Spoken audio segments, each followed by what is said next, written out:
an energy webinar. My name is Erin Twomley, and I will be helping with the technical and moderation portion of this webinar. We're going to be beginning shortly. If you have any difficulties, cannot hear me, or cannot see my screen, please let me know using the questions via the questions tool.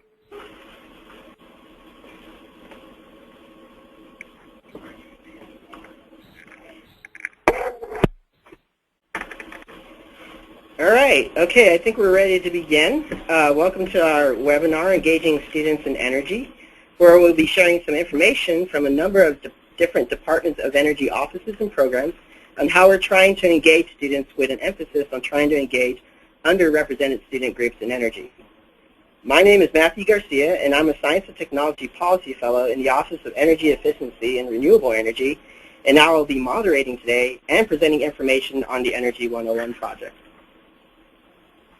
Here's the webinar outline for today. The webinar is broken down into 3 sessions, and at the end of each session, we will try to address any common questions that have been submitted via the Ask a Question webinar tool. But before we begin our sessions, we are extremely lucky to have the Director of the Office of Economic Impact and Diversity to start us off today, the Honorable Dot Harris, who has done much to advance access of underrepresented groups to energy and STEM careers in both the private and public sector. Dr. Harris? Okay. Hello, everyone. I know you can't respond, but I'm going to pause as if I did hear you respond.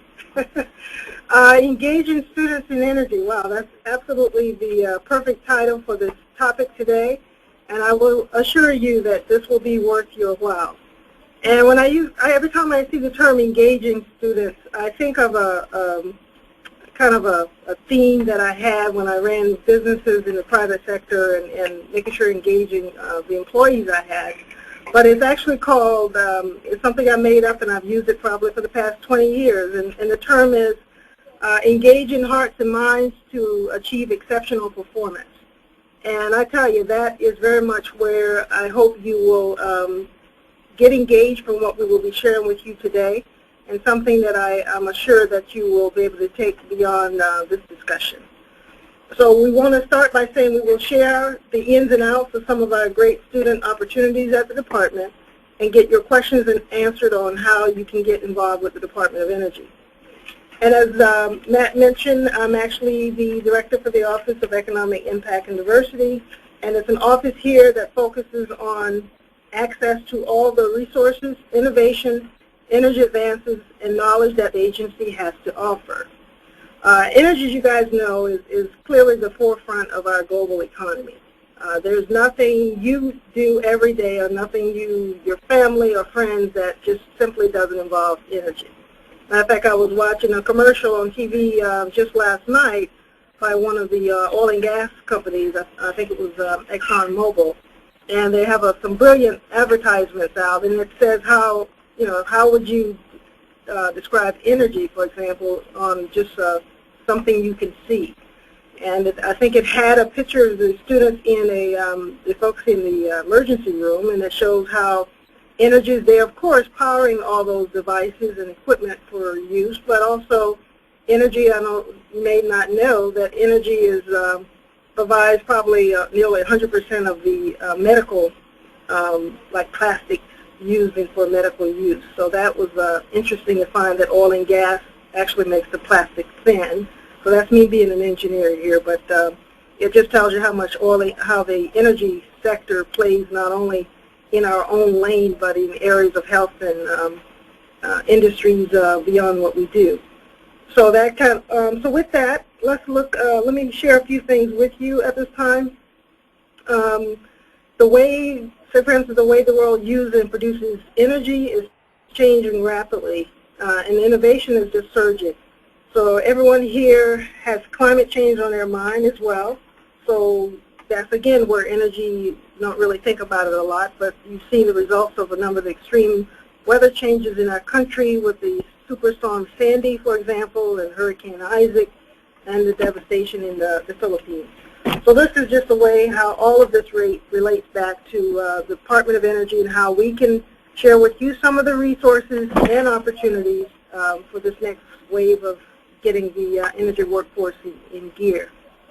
We need to get the best and the brightest in the country working on these issues, and with that comes diversity. That's why we're focusing very, very heavily on the minority community and students in this country, and it's very important to all of us that we need everybody at the table, all community of students, to make us the economic leader that we are, and we need to maintain as such. So we appreciate all of you bringing to the line today, especially the engagement and the places, and just looking at the concern that we need to address the gap for women and girls and minorities just in the space. So it's no secret that women and minorities are the underrepresented represented in the energy field. Right now, women and minorities make up 70% of college students, but only 45% of the undergraduate STEM degree holders. And the majority of young children in this country, it has been documented by the Census Bureau that young children of the minority race is the majority at this time. So if we're looking at getting the pipeline geared up as it should, we really have to focus on the issue of energy here and launch, and in doing that, one of the things we did here at the department is launch a focus that was supported by Secretary Moniz and led by my office, and that is the Minorities in Energy Initiative. And so I've been tasked by the Secretary of Energy to really take a national look and maintain a national dialogue on this particular action, and I'm looking forward to many of you on the phone being partners as we pursue this. So we're aiming to engage more minorities in STEM education, climate change, and also energy economic development. And when it comes to energy economic development, entrepreneurship for many of the students at your schools and universities will definitely play a role for that. So we're here today about making sure the initiatives at this end of the webinar will definitely have some of our staffers support you if you have any questions regarding that, and you will learn a lot more of our talented, from our talented presenters joined on the webinar today. So I would like to thank the Office of Energy Efficiency and Renewable Energy, and especially Matt Garcia for leading this event. So we look forward to your engagement on this phone call, and just prepare yourself to have some fun and learn a few things about our Department of Energy. So we hope that after this particular webinar, you spread the word to your fellow educators and students, and just stay plugged in with us as best you can. So with that, thank you guys, and I appreciate you so much. Thank you so much, Director Harris, for starting us off today and for all the work that Economic Impact and Diversity is doing. And we will be learning a little bit about that work later on in this webinar. Okay, so let's begin with session 1, where we'll hear about 2 energy educational workforce development initiatives, Energy Literacy and Energy 101. So why is energy literacy and energy education important topics to the Department of Energy? Well, because supporting energy literacy and energy education will allow us to maintain a world-leading technical workforce. Indeed, energy literacy and energy education are deemed important parts of the DOE's mission, as demonstrated in being part of the strategic plan. Starting off session 1 today is Josh Neidman, an Albert Einstein Distinguished Education Fellow in EERE's Educational Workforce Development Group. And he will talk to you a little bit about the Energy Literacy Initiative and the Energy Literacy document. Thanks, Matt and Director Harris, for hosting this event in conjunction with the Minorities in Energy event. Through our collective efforts here today, I really hope that we're going to spread the word about energy education and energy literacy. I hope that this is a tree that will bear fruit soon and really create a more energy literate citizenry. As Director Harris said, energy is everywhere. We experience energy every single day in a variety of ways. And to help educators think holistically about how to approach energy in the classroom, the DOE led the development of the Energy Literacy Framework, which you can see a picture of on your screen right now. This framework was approved by the U.S. GCRP, which is a collection of 13 federal agencies. It was also developed through a series of workshops with input and feedback from hundreds of stakeholders, including educators, specific experts, And the energy literacy framework provides a context and background while also identifying essential principles and fundamental concepts that every citizen should know and understand to be considered energy literate. The intended audience for this document is truly anyone involved in energy education, engaging students, as we like to say, from K to gray. We want everyone to be energy literate. At the core of the energy literacy framework, there are 7 essential principles, which you see in front of you now. Each principle is supported by somewhere between 6 and 8 fundamental concepts. It's really important that I state that the energy literacy framework is not a curriculum. It is a scaffold in the teacher terminology to help you think about how you want to approach holistically a discussion about energy. Principles 1 through 3 cover the natural sciences, physics, chemistry, earth science, and biology. Principle 4 addresses energy sources, uses, and infrastructure. This is largely an engineering and technology principle. And principles 5 through 7, my personal favorite, are the social principles covering energy issues related to decisions, behavior, civic, economics, and much more, and are largely through a lens of impact and consequences. By that sense, the energy literacy framework is meant to be used across disciplines with an integrated, interdisciplinary approach to systems learning to help students understand energy in a more robust way. So, I think everyone on the phone, I love preaching to the choir, but we all believe that a better understanding of energy can lead to more informed decisions, improve national security, promote economic development, and reduce environmental risks and such. It was President Obama in the Audacity of Hope wrote, "A nation that can't control its energy source can't control its future." And I'm going to add to that, a nation that doesn't understand its energy choices won't necessarily make good choices for their future. So personally, as a 10-year middle school science teacher, I find that students are really connected to the idea of national security and energy. It's something that calls to them, as well discussing the environmental impacts of energy. So as Americans, we all want what's best for our country, and I think if we could connect more people to the concept of energy efficiency and renewables as a national security issue, as well as some of the other things I'll be discussed today, we probably could gain some additional traction. I'm really excited, especially today, for the Minorities in Energy event to announce that very soon the translation of Energy Literacy Framework will be completed. I'm expecting that to be done around February, end of February, 1st of March. And this document will allow us to reach even more people. Just another fact that, Director Harris was talking about, Hispanics, African Americans, and American Indians make up 24% of the overall American workforce, but only 9% of the workforce in science and engineering. And 80% of girls are interested in STEM careers, but only 13% choose a STEM field as their career choice. So as an educator, speaking from the educator perspective, there's two resources I'd love to share with you. One is Why So Few by the American Association of University Women, which is one of the leading voices promoting equity and education for women's rights. And when I read this, I think it really helped frame how to engage more girls in the discussion of STEM careers. So please take a look at Why So Few. And the other is Change the Conversation, which is how to really engage all students in a way that promotes their STEM ambitions and commutes more effectively what an engineering degree looks like. So all of these things hopefully will help us transform our U.S. energy system from where we are today, one that produces 25% of the world's carbon and depends on foreign sources which are subject to price volatility and vulnerable to certain delivery systems, and most importantly, 2/3 of which is wasted in transmission and heat, to one that's carbon neutral, diverse, homegrown, and sustainable.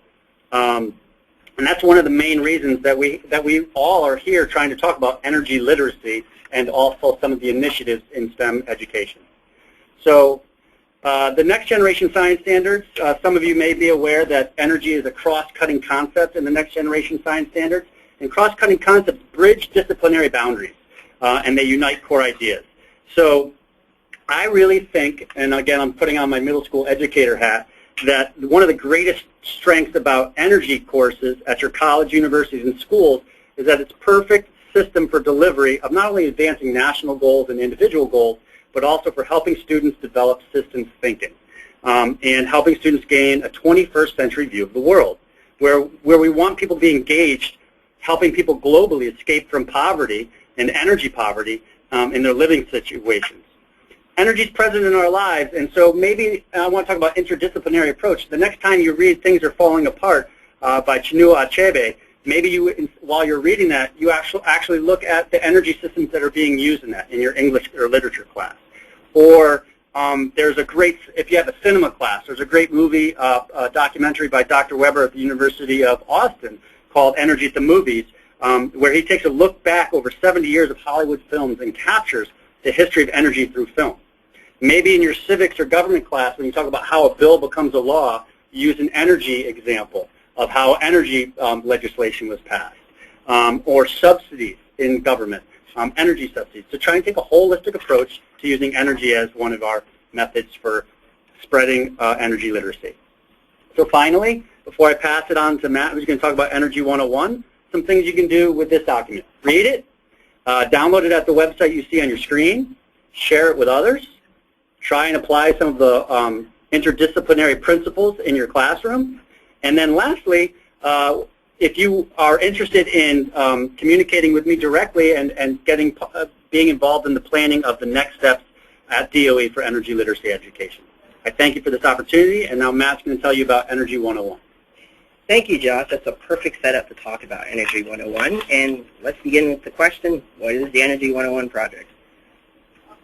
The Energy 101 project really starts with the recognition that there are a lot of outstanding efforts currently taking place in the nation's colleges and universities with respect to undergraduate education. With the Energy 101 project, we want to recognize those efforts and encourage similar efforts to occur. In the process, we hope to foster a coordinated national discussion on energy education at the post-secondary level. All of this is with the overarching goal in mind of increasing the pathways available to students towards training, degrees, and careers in energy and STEM. One of the products of the Energy 101 project is the Energy 101 framework. The framework takes the 7 energy literacy principles that Josh discussed and packages them into a semester-long course format. It includes a set of fundamentals and concepts, striving to teach energy using a multidisciplinary approach, covering the scientific, technological, and societal roles energy plays in our everyday lives. Just like the literacy document, the framework alone is not a course, nor is it curriculum, but it can be used as a guide or universal set of building blocks to help course creation occur, providing a core course lattice which can be customized to meet the unique institutional needs. So here's the framework unpacked. It consists of 5 units containing 1 to 3 sections each, and each section containing a number of core concepts related to each unit and section. You can see here with this example the 3 sections in Unit 1, Introduction to Energy, and then the associated core concepts on the right. So far, we've had a number of institutions use the framework to help inform the creation of their own energy fundamentals courses, including one at the University of Maryland that concluded this past spring. 2 other institutions in Maryland, Hartford Community College and Cecil Community College, received approval this year to teach courses inspired by the Energy 101 project and framework. And next, we'll actually be hearing from some of the instructors involved in these efforts, including some that were involved in the development of the Energy 101 framework itself. So with that, I will turn it over to our guest speakers joining us remotely, Professor Idalis Villanueva, Lee Apps, and Gail Wyant, who will be talking about some of the practical applications of the energy literacy principles and the Energy 101 framework in their presentations. So, Idalis, take it away. Thank you, Matt, and thank you for the opportunity to have me today talk about the Energy 101 framework that Dr. Lee Apps and myself developed and pilot tested in spring of 2013. Next slide.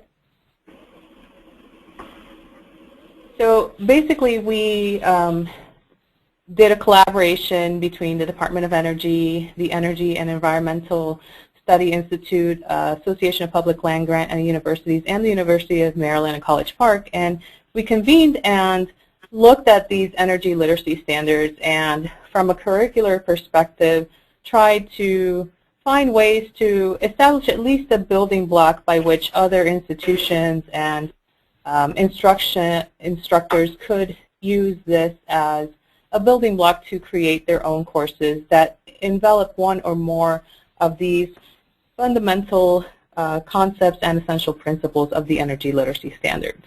Next slide. So like Matt described before, this isn't a curriculum that is intended for everyone to use, but it does provide an example by which instructors can begin to build upon their courses and will inform other instructors of evidence-based practices and best approaches as they think about their own courses. Next slide. So one of the first steps that our team did to try to understand in what ways we can have a course that is including different disciplines and different walks of academic life, we performed a survey across several institutions in the United States that covered one or more energy courses in their institution. And these instructors were approached and asked to provide a sample of their syllabus along with any comments with respect to how they approached their classes, what projects did they give in their courses, and so forth. And what you see here is the percentage of alignment to the 7 essential principles within the energy literacy standard. And if you see in the animation, Matt, what you will find is that there are, for example, if you look at the University of Wisconsin, although there were 2 different courses within the same institution, we see a different type of alignment to the energy literacy standard. If you look at a University of Nebraska, for example, some of them had a really high alignment to the standards and some of them did not have any at all. So we wanted to make sure that to some degree universities had some degree of uniformity in how they applied their energy literacy standards in courses. Next slide. So the way that we did this was using design-based models. From an engineering perspective, design is one of the principles by which we can tackle a big and complex problem and identify the steps needed to achieve our goal. So we based it off of 3 educational principles, all based on design, to try to understand how can we create a curriculum that fits all. And so we did first understanding by design, which is sort of a backwards design process where you first identify your end goal and desired results and then backtrack on the steps needed to attain the knowledge and the literacy and energy. Second one is universal design for learning, which basically talks about allowing multiple forms of expression of their knowledge as they progress through the semester. So if you're very knowledgeable in music, for example, can you use music as a way to express your knowledge in energy, for example? The last one is evidence-centered design.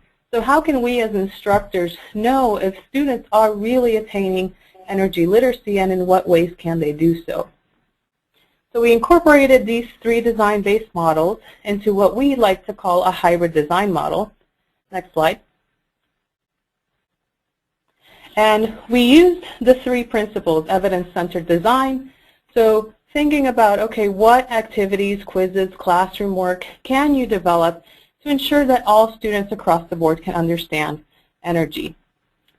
Then we looked at the other design model, understanding by design, and trying to understand, in our case, what was the end goal? Can they develop energy competency, whether it's through STEM knowledge, or if you don't have the STEM knowledge, how can you attain some of that STEM knowledge so that then you can achieve some form of energy literacy?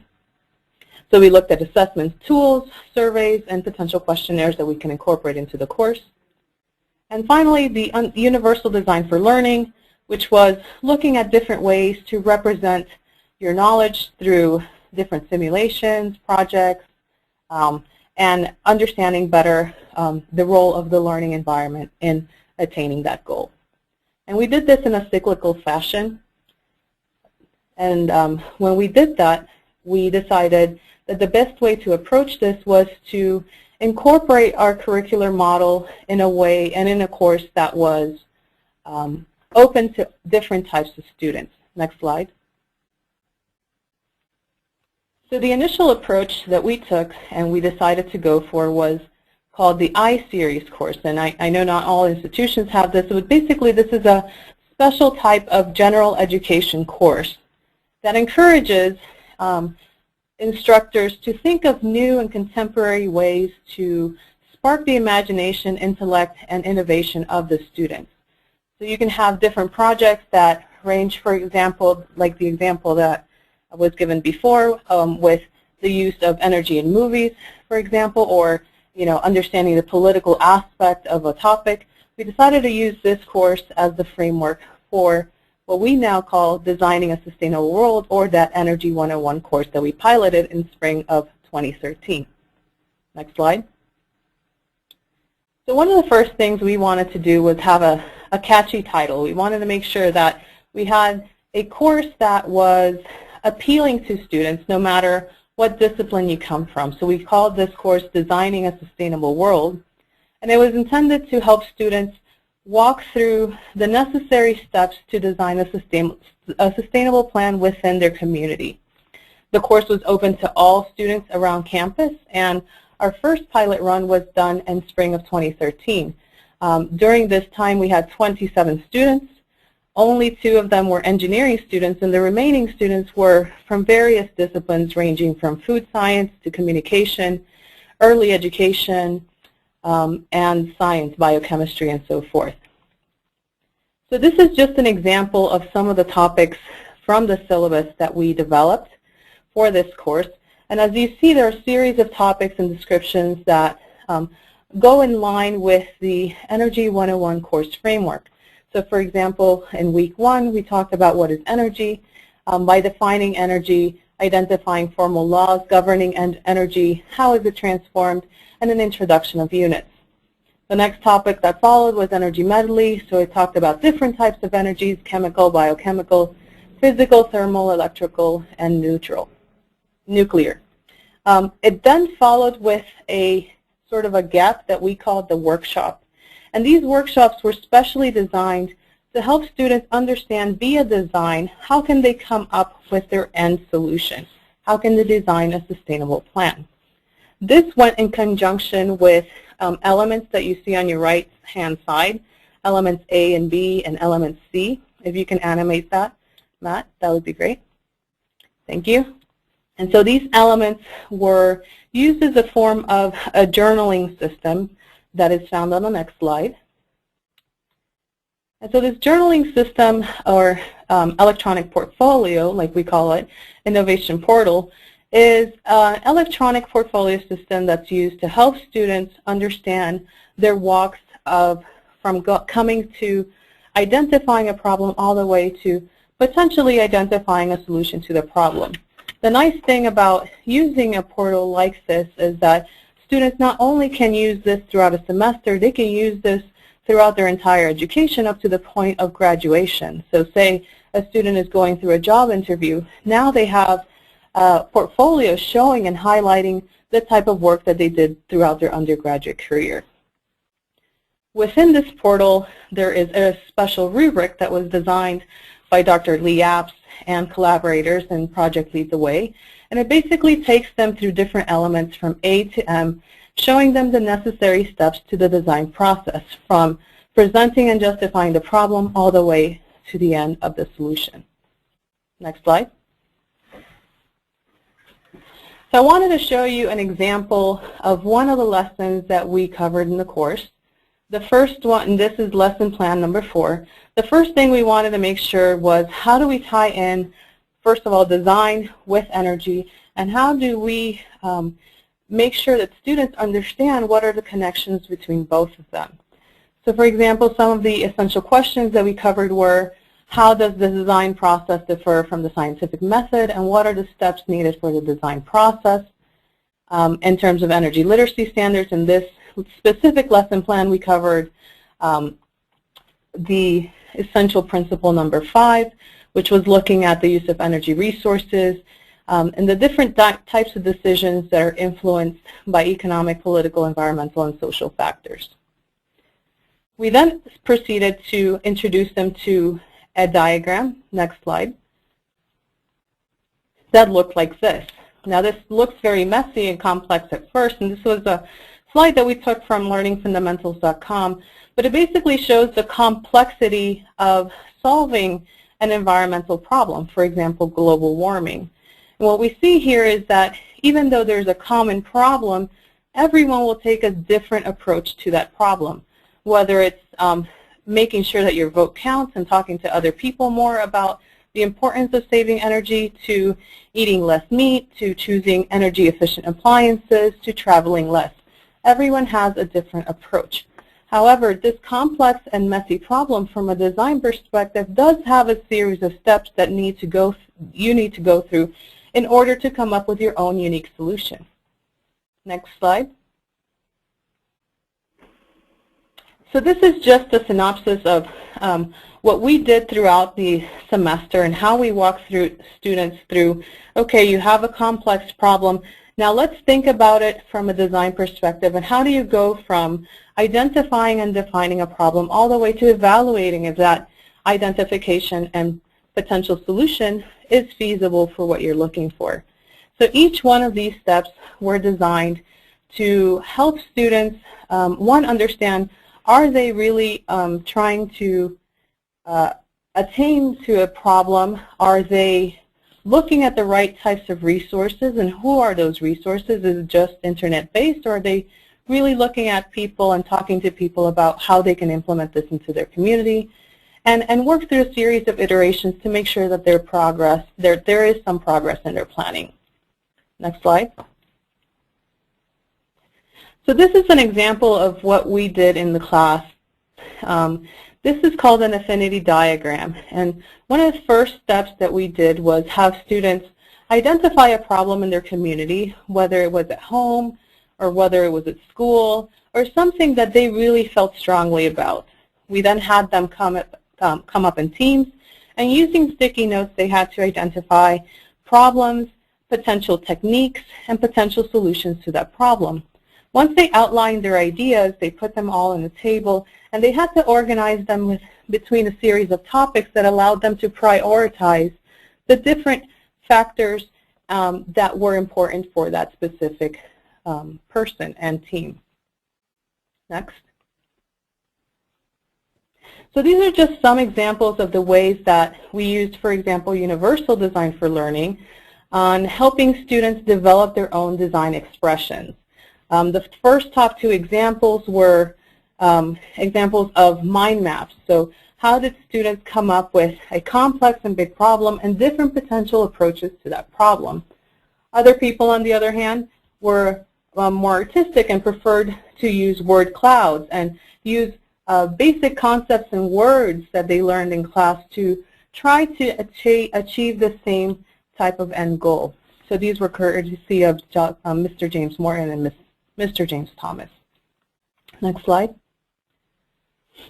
What you see here is just examples of two other projects, and if you look at the left side, you see a very rough type of sketch of their ideas, but as you progress throughout the semester, moving from the middle to the right side, you can see more and more elaborate plans and more descriptions and sort of an overall improvement in their design idea. Of course, they didn't get to the point of developing a solution, but at least you see the progression and the incorporation of different energy topics in their design. Next slide. One thing we wanted to make sure is that we understood what were the impacts of this course and in what ways we can improve upon the course in the future. And these are just some example questions. We had a series of, I believe, 30 questions asking them about the course. Excuse me. The first one talked about, can students think about complex issues? As a result of this course, we see that there was a high level of agreement. The second one was, did the course material keep me engaged? And we see sort of, although we see a majority agreeing, there was some discrepancies. And this is very interesting finding because we found that a lot of the women students and minority students that took our course had a lot of a very difficult time getting past what they perceived as skill sets and pushing past the barriers and understanding in what ways they can contribute to the course. And so it was, we realized that in future iterations of this course, we're going to have to incorporate some confidence-building strategies to make sure that everyone feels proud about their progress and all that they can achieve at the end of the semester. Although everyone did agree that by the end, their confidence did improve as a result of this course. The relevance of the course, was it relevant to them? And did they understand better the political, social, and economic aspects? And most of them agreed with that course. Next slide. These are just some minor, some student comments that we selected. There are a lot more than that, but it was interesting to see how design could be used as a way to appreciate how energy and knowledge is attained and how they thought about the problems at hand. Next slide. Next slide.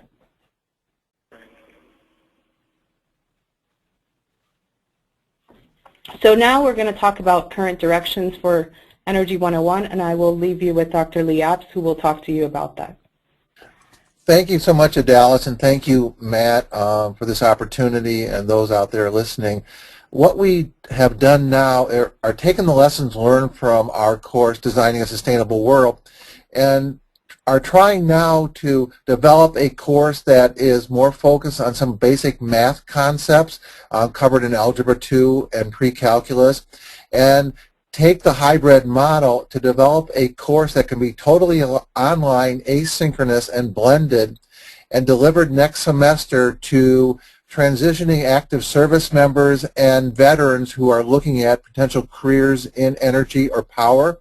So the title of the program is Preparation for Energy and Power Careers, and the name of the new course is called Designing Quantitative Solutions for Energy.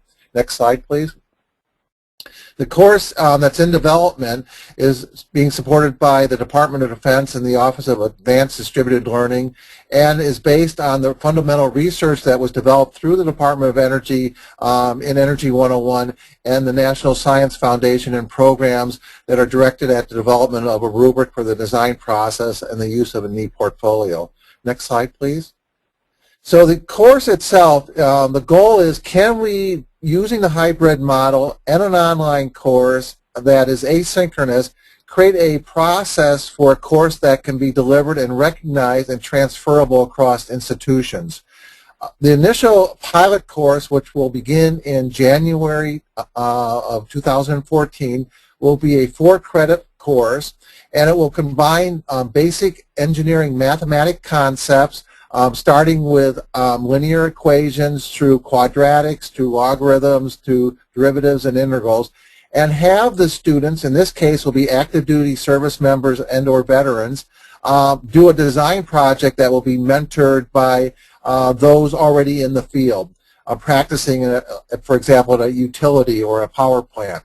Our hope is to encourage active duty and veteran transitions into the civilian energy workforce through training and education, through courses like this, and we're aligning the program to the Center for Workforce Development's Troop to Energy Jobs initiative, so they will also be mentored throughout the course, not only on their design projects, but also on potential careers and how they might think about careers in the energy or power fields. Next slide, please. So the course basically, as I said, will be asynchronous, meaning that we are in the process right now, and we've finished filming 6 foundational mathematic video lectures, 18 mathematic lectures ranging, again, from linear equations to quadratic sinusoids. On top of that, we are layering 12 application videos. This becomes, again, aligned to Universal Design for Learning, where we want to show multiple ways that students might look at problem solving in energy. And these applications range from calculations of energy in deep water ocean waves to solving heat transfer and nuclear power plant condensers. We have also developed 4 virtual laboratories that are actually filmed at Cecil Community College with the help of Gail Wyatt, who will be talking next. And 7 design videos based on the work that we've been doing to look at using a rubric to guide students through the design process and then submitting their work to an electronic portfolio. We have now developed 7 design videos that help students and guide them through that process. As I said, we are aligning this to the CEWD Troops to Energy Jobs program, and we are taking all what we're learning through surveys, through the course assignments, through the quizzes, through other ways of evaluating the students next semester. So we have an integrated assessment plan and using the electronic portfolio consistent with evidence-centered design. Next slide, please. So basically, the course kind of in summary is to help the students apply basic problem-solving concepts like the design process to solve real-world problems using their math at the pre-calculus Algebra 2 level. Taking these and then applying them in actual applications that are done in the real world. Using laboratories to reinforce these concepts, starting with Ohm's law through transformers and alternating current, for example. And then finally, all the students will start with a compelling need, like they did in Designing a Sustainable World, come up with a design project, develop the problems that are associated with those projects, come up with solutions, and then propose solutions to those problems and present them through the electronic portfolio. Next slide, please. So our target goal is we're recruiting 30 active duty transitioning service members or veterans. So far in the last 10 days, we've had over 200 invitations that we've sent out to apply. When I sent this slide to Matt yesterday, we had 35 applications received. I think we have over 70 received. The next step is for those that have applied to take a Maryland mathematics placement exam so we can understand where they place in the math knowledge level. And then they will be accepted into the program that will, as I said, will begin on January 27th and run through May of next year, concurrent with the traditional second semester at College Park. Next slide, please. So we have many that have contributed to what Adalis has talked about in this course and what we're developing here for the new course. Next slide, please. And I would like to thank you from my perspective, and I know Adalis would like to thank you for listening for this part of the presentation. And I believe right now Gail Wyatt from Cecil Community College. I'd like to turn it over to her. Thanks, Lee. And Gail will be talking about the RET Energy 101 project at her institute, Cecil College. Thank you, Matt and Dr. Apps. At our college, over the summer, I experienced the program that the University of Maryland had developed with the National Science Foundation. It was a research experience for teachers, specifically from the community college perspective. And we, as a part of this course, I worked with Dr. Apps and Dr.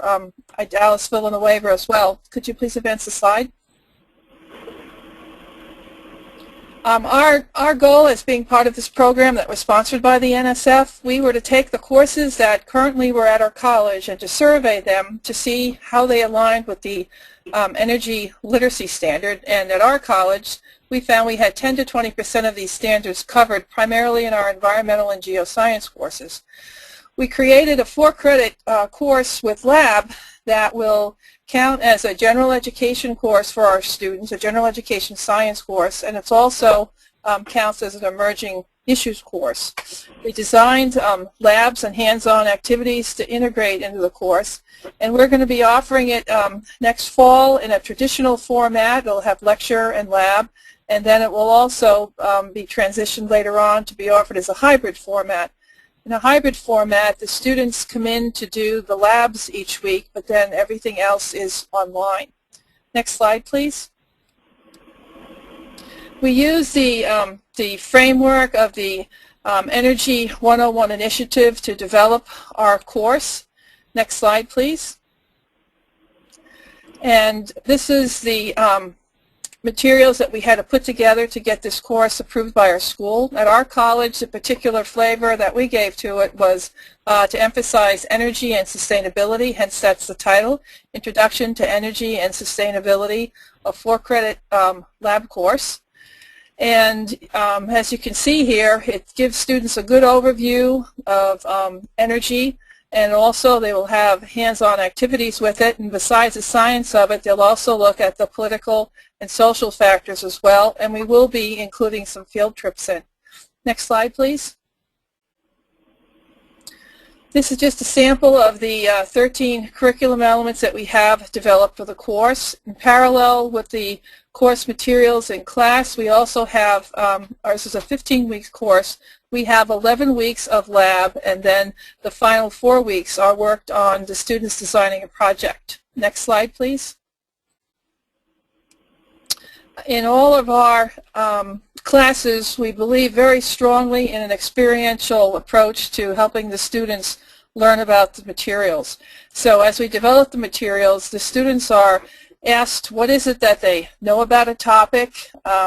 They'll make a prediction, then they'll test their prediction in the lab, then they'll apply their new knowledge, and then they will explain what was learned. We have found this workshop approach to be very successful in the physics courses we offer at our college, and we wanted to extend this as a way for us to conduct the energy course. Next slide, please. For their design project in the last 4 weeks, they will have accumulated a lot of knowledge about energy and some particular aspects of it in the labs that they will be doing. And then their design challenge is to come up with a solar house. They'll actually design and build a small model solar home. They'll test different materials, different thermal masses for the design of the house.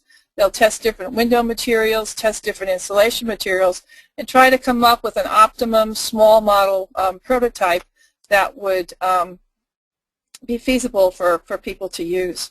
So what I tried to present here was just a quick overview of how we took the Energy 101 initiative and developed into a 4-credit course for our college. Thank you.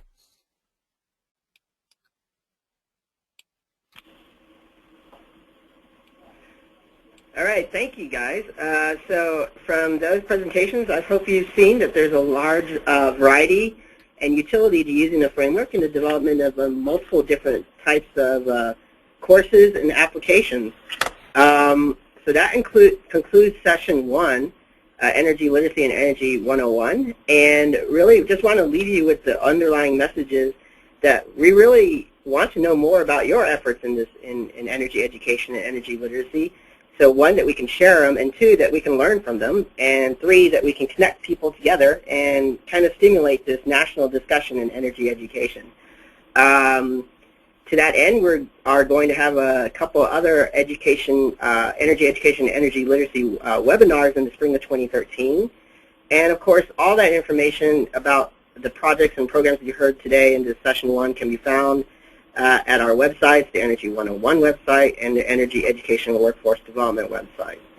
So one of the common questions that we're getting is, will this presentation be available at some point in time, and the slides be available?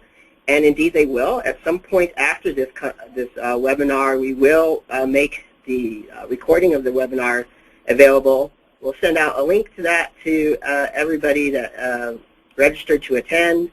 And we will also have the slides in some format as well to share.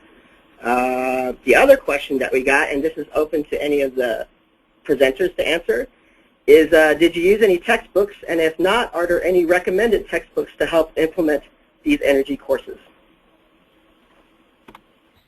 Matt, this is Adalis.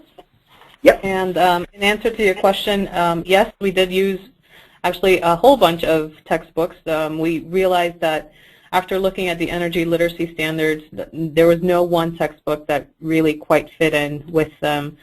The one that I remember off the top of my head was Introduction to Energy and Sustainability. I know there's a whole bunch of other books. I just can't remember off the top of my head, but if you or Matt email me, I'm happy to provide a list for you.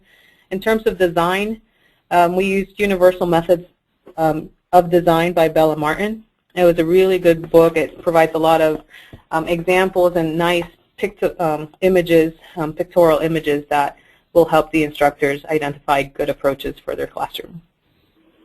Thank you, Adalis. And this question is for Gail. Gail, will you have examples of the labs used during your CSIL course available at some point?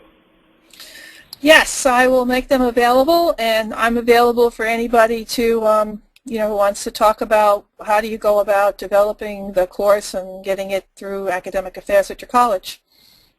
Yeah, one of the things that we didn't touch upon, but is a critical issue, is institutional issues of getting a course passed and transferability issues within a college system. I'm happy to report with a number of these courses in Maryland, there's transferability and between courses and between universities. So that's one really cool facet about this, the Energy 101 pilots that have been going on. And we didn't even talk about Hartford Community College, which also has their own version of an Energy 101 pilot in process. So with that, we are ending session 1. And we will start with session 2. And our first. So in session 2, we are going to look a little bit at some of the EERE programs that are trying to engage underrepresented groups in energy and students in general.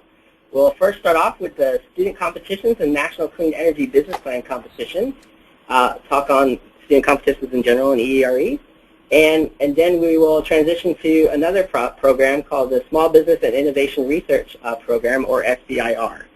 Our first speaker in session 2 is Jennifer Garson, and she coordinates National Clean Energy Student Business Plan competition, and she will share a lot of information about that, but also about some of the other student competitions that we have in the department.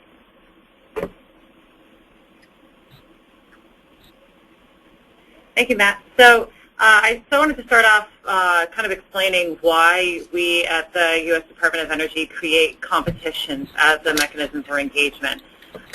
This is actually nothing new. For the last about 20 years or so, we've been doing different student-oriented competitions that have been seeking out the best and brightest technologists and entrepreneurs to help us tackle some of the biggest energy issues of our day. So this is a way that we can create other modes of engagement for students in entrepreneurship, particularly those who are more technology-focused. So a lot of times we find that whether it's at the undergraduate or graduate level, technology-focused specific majors oftentimes don't have crossover with entrepreneurship engagement or on tackling things outside of their schoolwork. So this is one of the mechanisms that we see as an important role for crossing business with technology. We also try to help raise the bar to spur innovation by using prizes as an incentive. So that can be anywhere from a $10,000 prize for mobile app development all the way to a $100,000 prize on specific technology applications. It also is a mechanism to tie not just students but also researchers, industry, and government. A lot of the different competitions that we engage in at the U.S. Department of Energy also has a big private sector involvement, which I'll go into a little bit further in the coming slides. So first I want to talk about the program that I run specifically, and that's the National Clean Energy Business Plan competition. This competition was started 2 years ago as part of the Startup America initiative through the Obama administration. The aim of it was to inspire entrepreneurship and to spur clean energy technology development by engaging students in these business plan competitions. So we put out a competitive solicitation a little over 2 years ago, specifically trying to find regional entities that could run business plan competitions. So you can see the list of the different regions. Some of them are open nationally, so the Rights Business Plan competition is open to any applicant anywhere, as is the MIT Clean Energy Prize, and First Look West by Caltech. Some of the other competitions focus more regionally, but they're still open to any participant that's within those states. There's a little bit more information on our website in terms of regional applicability, but one of the things that's really important to us is that we make sure that it's not just students that are at these universities that are applying. It's open to all university colleges, community colleges, and minority-serving institutions. And in fact, actually, one of our finalists last year was actually from an MSI in North Carolina who went on to win $100,000 at our ACC Clean Energy Challenge and advanced to the national competition. But to back up a little bit, the way that it works is you apply to one of the regional business plan competitions, or one, or if we see teams actually apply to many, and that's fine. You just can't win more than one. We've had about 600 applicants over the last 2 years apply to these competitions, and out of those, we've seen 55 patents and disclosures filed. Actually, we're now over 90 jobs created, and actually more than $20 million in follow-on funding have come into these teams. So once you go through the regional competitions, you also come to a national event. So our national event is in D.C. in June, and it's completely put on by the private sector. So every dollar that goes towards both the prizes and putting on the event is actually through private sector sponsorship. So while we sponsor the $100,000 prizes at the regional competitions, the national event is completely private sector funded. So this is a really good crossover between industry and businesses. So the other thing I should say is that these are all clean energy technology applications, but that's everything from software to hardware. We're not, as long as you're developing something with clean tech, you can apply. But these are real companies that are applying. By the time that you get to the national event, you have to be incorporated. So we are really trying to spur business development by engaging with students in entrepreneurship. So again, the way that you get involved with the national event is to apply to the regional competitions. We have more information on our website. And as a note, too, the teams have to be 50% students. So professors, principal investigators, outside people are more than welcome to be a part of the team, so long as the team is 50% students. And students can be undergraduate or graduate level. So another one of our competitions is the Collegiate Wind Competition. This was launched about 1.5 years ago, and it was aimed at building prototypes for wind, for micro wind turbines. So what we had done was we put out a solicitation that went out for colleges and universities to apply to compete, and this culminates in an event that will be taking place next spring, where they'll be able to not only show their technology, but they also have to develop a business plan around their technology applications. So they'll be judged by not only engineers, but by investors. And they'll be pitching at one of the biggest wind conferences out in Nevada next year. So this is a program that, while this is the first iteration, you can anticipate that within probably the next year or so, there will be another round of this. And it's a really good way for students to build hands-on models for wind, but to also get, again, some of that business acumen, but this is specifically on wind. The next program I want to highlight is the Solar Decathlon. The Solar Decathlon is one of our oldest competitions. It's been around since 2002. It happens biannually, and we put out, and actually right now there's actually a solicitation out for universities to apply to compete in the next round of Solar Decathlon, which would be in 2015. So the way that this works is it actually combines architecture, design, engineering, programs across the sectors to build a net zero energy home that has to be able to generate its own electricity. And it also has to be comfort ready. So there have been over 112 collegiate teams over the last 11 years. It gets a lot of press, but it's a really interesting and engaging way to build strong teams around building these homes.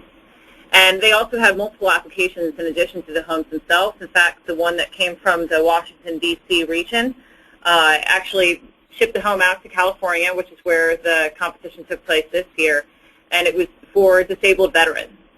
and they actually donated the home to a disabled veteran after the completion. So these are real homes that you're supposed to be able to live in. So if you're interested in applying, like I said, the 2015 competition is open for another couple days, but it's a really interesting opportunity that happens once every 2 years, and it's a really interesting way to get engagement with clean energy. The other thing is that they had a lot of foot traffic. Nope. The competition is open to community colleges. It's open to universities. They're not prescriptive on only being, four-year universities.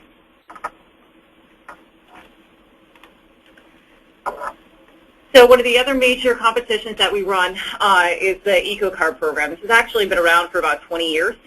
This is a competition to design cars in collaboration with GM, actually.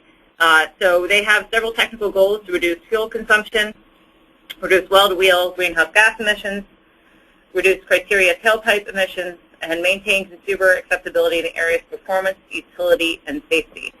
So like the other programs, this really helps to bring together engineers as well as different technology developers to have a hands-on competition of building a car essentially from scratch. This is also a really good way for automotive companies to actually gain more knowledge about innovative technology approaches that they might not be thinking about within their own R&D space.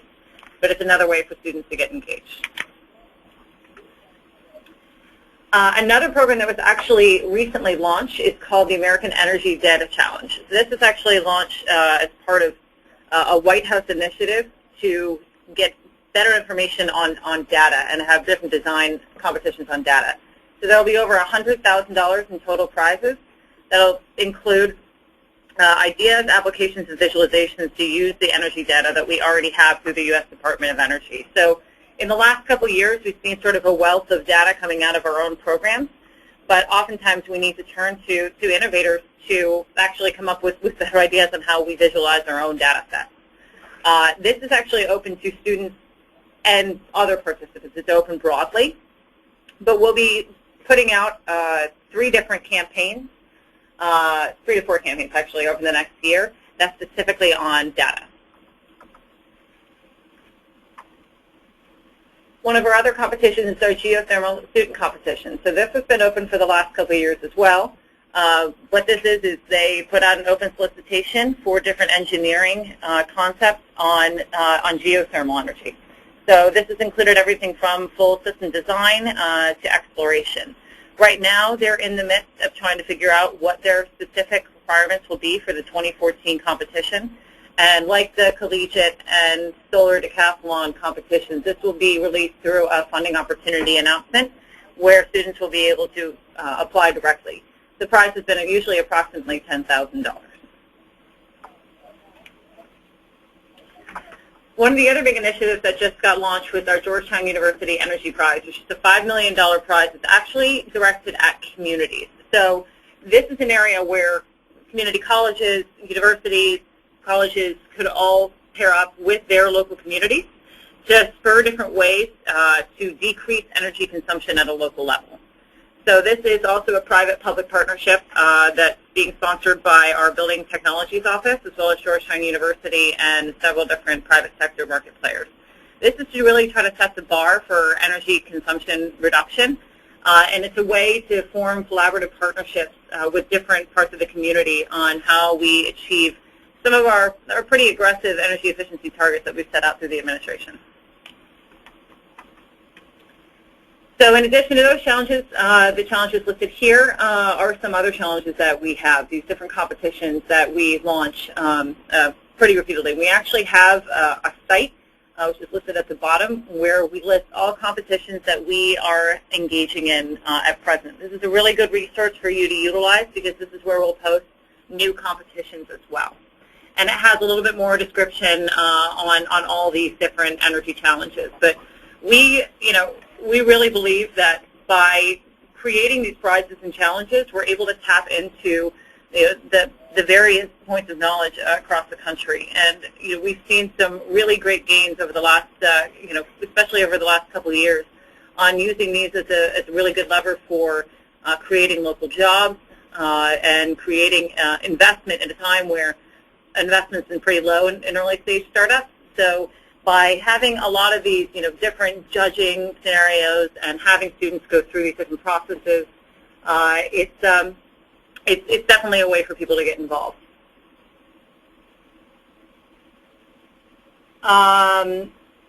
So we had a question that says, within the competition for EcoCar, does it involve biofuels as an engineering possibility?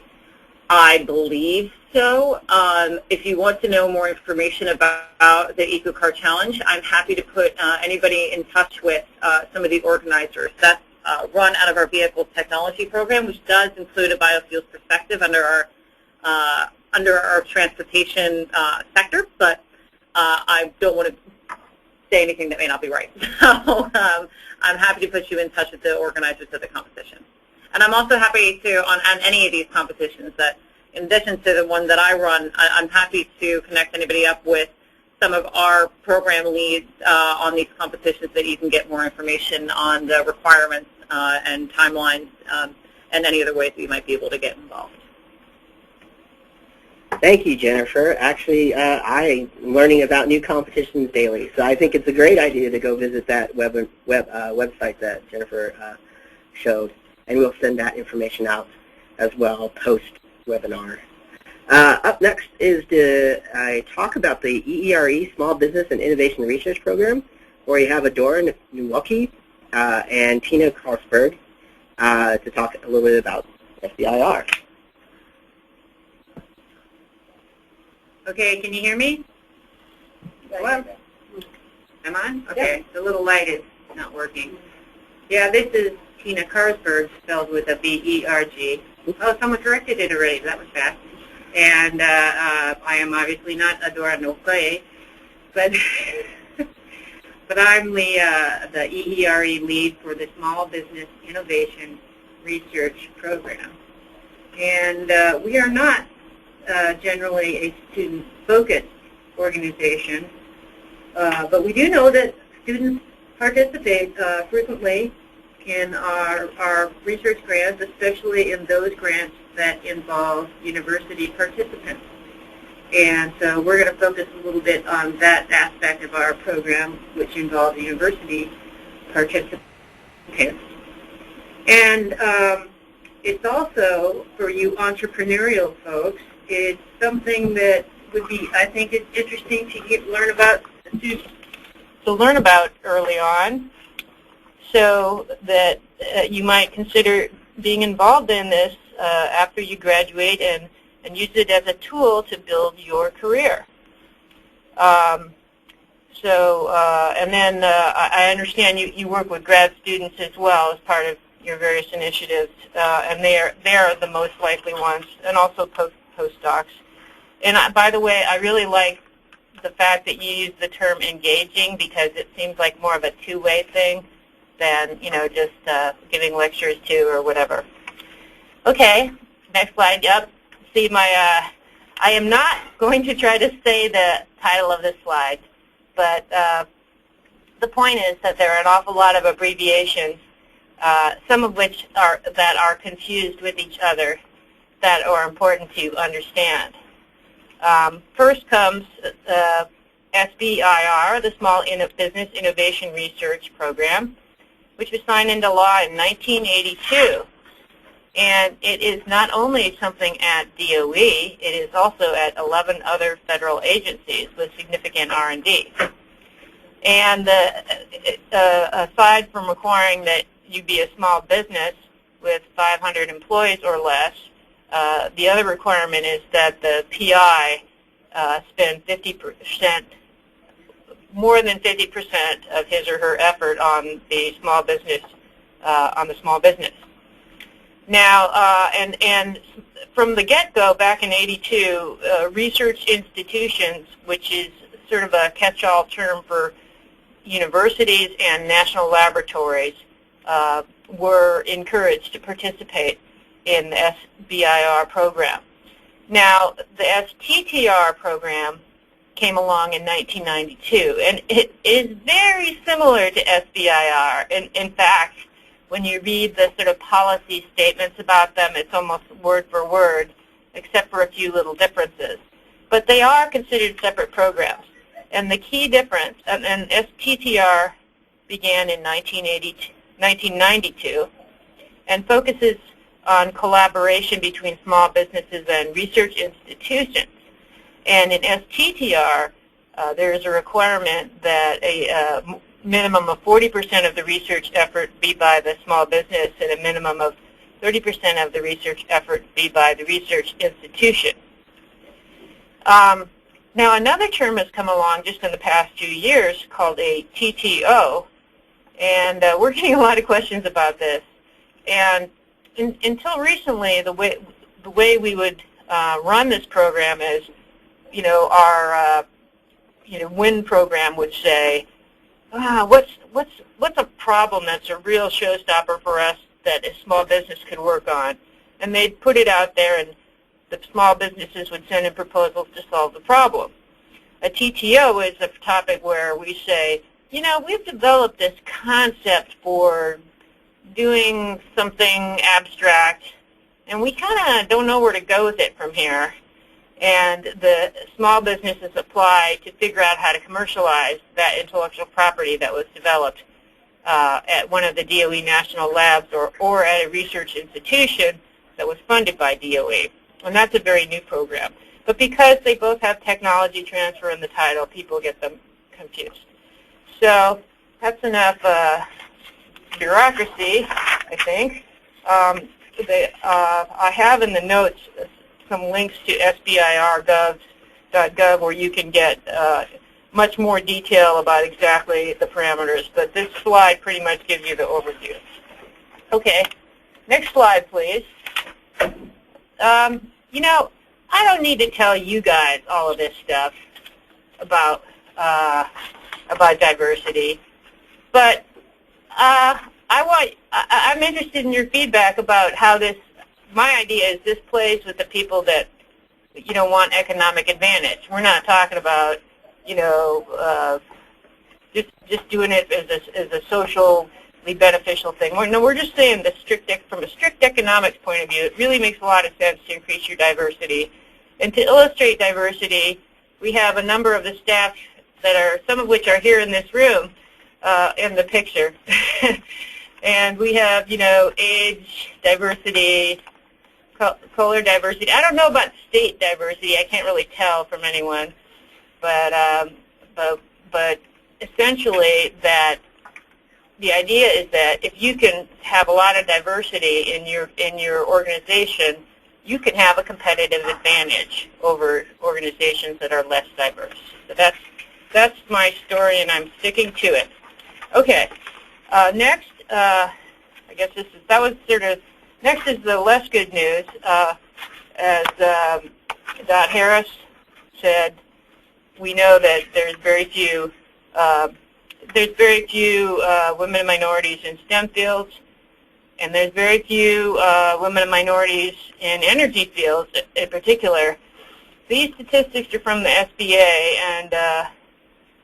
and the next slide will show you why we think that we could do a lot better. But just note, that the numbers of these categories are small. And one thing I would also note is that this is all 11 agencies that do R&D. But since this is an energy-oriented group, I just want to point out that for some reason that we don't understand, and maybe you guys can help illuminate this, in DOE, the minorities are like 10%, and the women are 4 to 6%. I don't know why. It's just, and the other thing that's a mystery that we don't totally understand is that these numbers have not changed very much in the past 30 years, these percentages. And in fact, they've dropped somewhat in DOE in the past 10 years. So that's another mystery we're trying to figure out. Okay, next slide. And this is why when people say, well, compared to what is this a problem? And this slide, it's really hard to read, but the two gray things over on the side, those are the percentages for numbers of awards and dollars for awards. The next 3 slides are PhD rates for life sciences, physical sciences, and engineering. And I think the last two are small business ownership, and I can't read that other one. But anyway, but the basic message is that there's at least a factor of 2, and possibly in some cases a factor of 3 difference between, you know, a reasonable benchmark and the rates at SBIR. Next slide. And that's all for me. Over to Adora, who has the solution, or part of the solution. Okay, thank you, Tina. I'll be talking to you on the efforts the SBIR program in the Office of Energy Efficiency and Renewable Energy has employed and continues to explore to reach women and underserved minorities with information about the SBIR program. And then I'll finish up with some key dates to remember for this round of solicitations. So in EERE, the SBIR program is making efforts to reach out to women and minorities. And here are some of what we have done and something we hope to do in the future. And it's, we've contacted regional and national organizations with that have good networks of women and underserved minorities in the clean tech space. And we provide them with EERE SBIR information.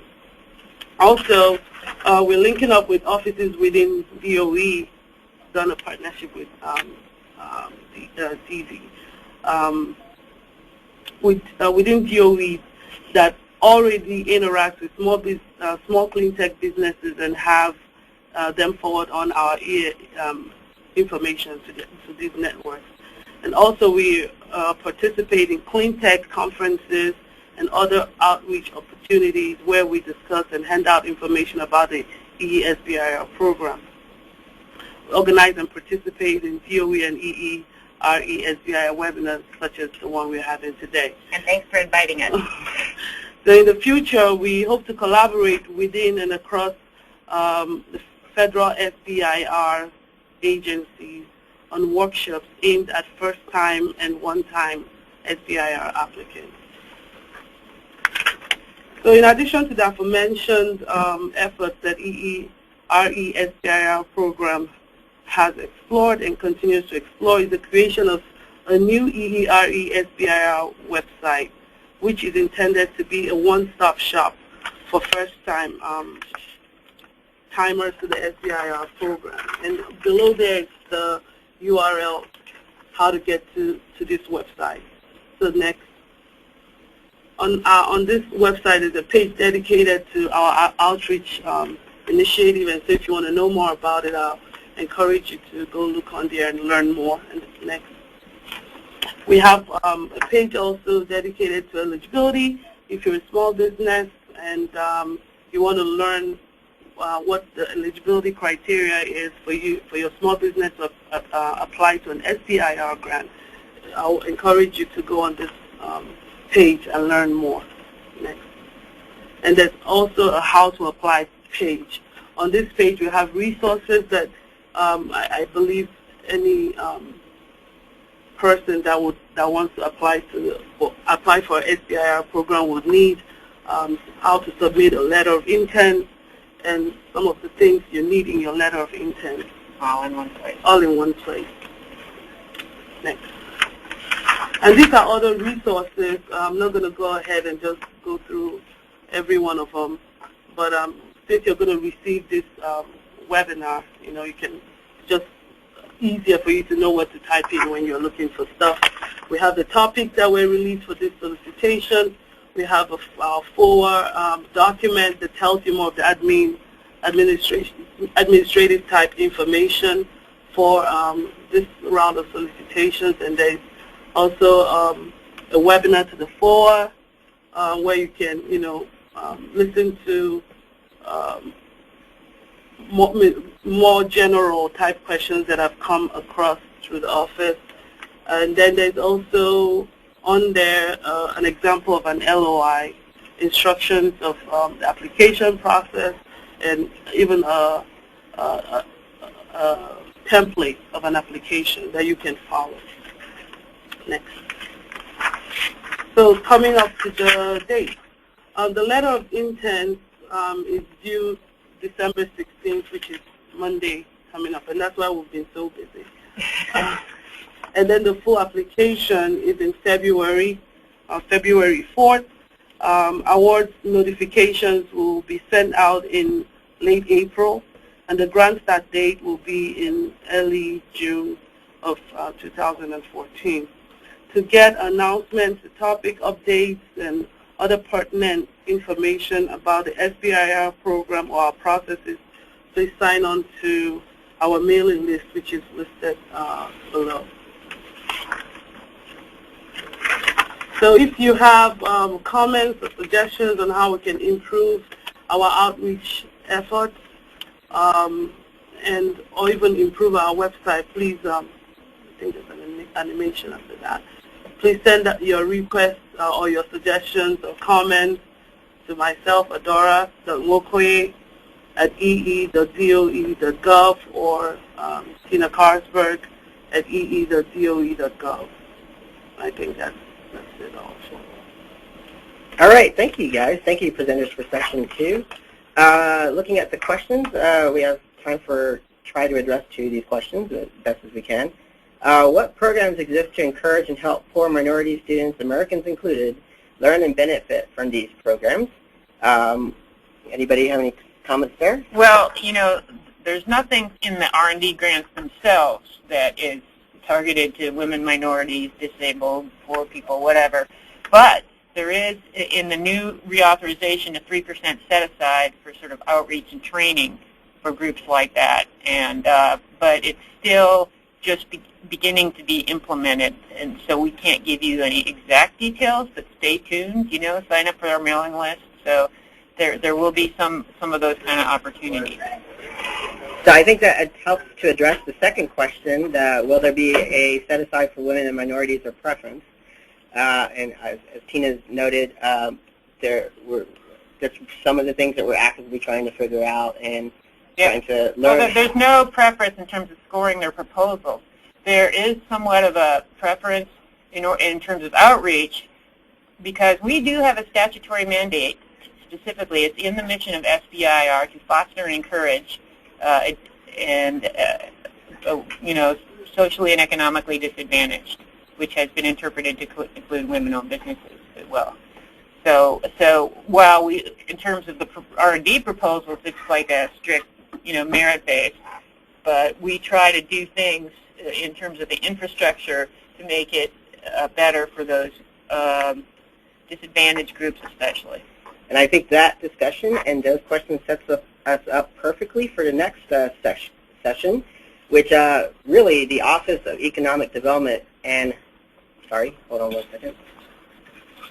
and Diversity and Office of Science and Office of Nuclear Energy, these are exactly the same programs, exactly the same issues that they're trying to address as well too in their programming.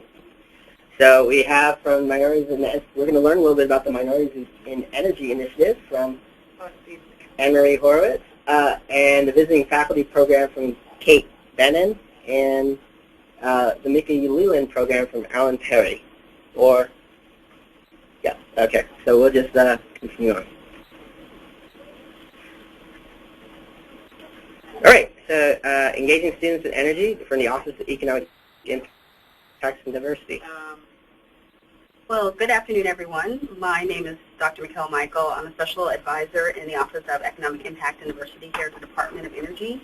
And to sum it up, what we do is make sure everyone has a seat at the table when it comes to all the opportunities at the department. And our vision, we address the needs of underrepresented communities in the energy sector and align them with President Obama's agenda for engaging more Americans in energy and science, technology, engineering, and math. Our mission is to help empower, equip, and prepare businesses, communities, schools, and individuals to partake in the technical procurement, engagement, workforce, and energy literacy resources of the Department of Energy and the energy sector overall.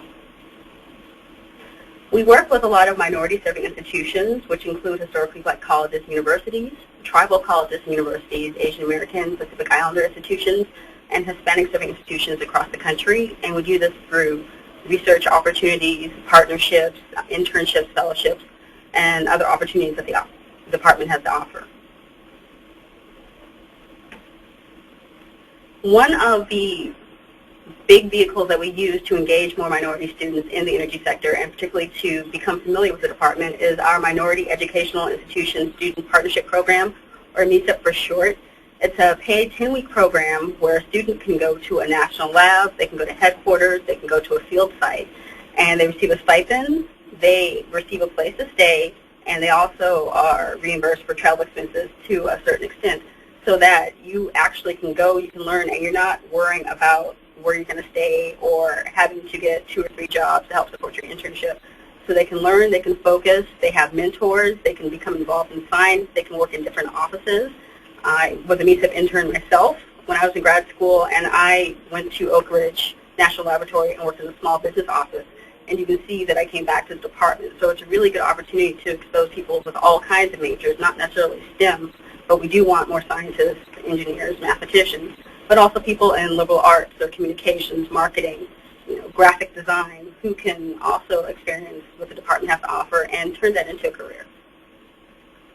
Another initiative we're working on is the SUN Project, which is an initiative that shares STEM opportunities with urban Native youth, and we're partnering with the American Indian Science and Engineering Society to engage these students in the National Science Bowl. And they will have mentors, they will have resources, because part of the problem with keeping students engaged and interested and active in Science Bowl activities is having a lack of a mentor or having a lack of a coach or someone they can turn to. So we're trying to combat that problem. And I will say that Sarah Equihawk, who happens to be the CEO and president of ACES, which is the American Indian Science and Engineering Society, is also one of our Minorities in Energy ambassadors, which I'll talk about a little bit more. So just to give you a brief overview of the Minorities in Energy Initiative, it's an attempt to engage more minorities in the energy sector through STEM education, energy economic development, and climate change. The Secretary kicked off here in September at the department, and we also had events at the White House and on Capitol Hill in November. So we have a very impressive array of ambassadors from all sectors of energy, industry, media, and entertainment. Miss America 2014 is one of our ambassadors. And just so you know, she is a STEM student and is planning to go to medical school. So she can speak to that from the perspective of a recent grad and someone also preparing for graduate school. We also have a member who's a venture capitalist. We have people who work in the oil and gas and nuclear industry.